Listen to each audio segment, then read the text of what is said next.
Hey, what is up, everyone? Welcome back to our YouTube channel. So, for today's video, I'm going to teach you how you can easily add expenses on Xero.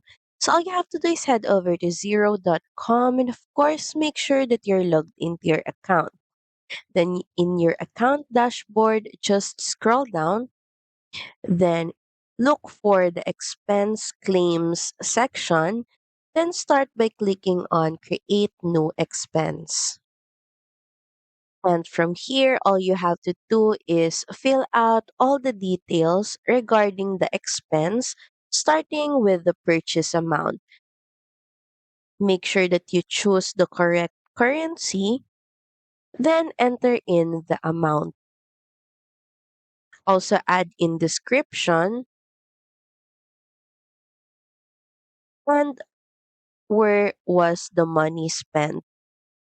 Also add in the date on when this expense was made and also select account. So these are optional, but you can also assign to project or customer and add in a label.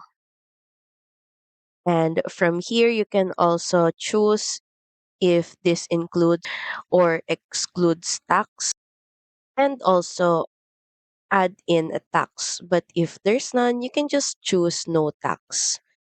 Then once done, you have an option to save this as a draft or submit this first or approve. And now the expense has now been successfully added. So that's pretty much it. Thank you very much for watching this video. I hope that you find this video helpful. And if you do, please don't forget to like, share, and subscribe to the channel. And I will see you again on the next one. Bye.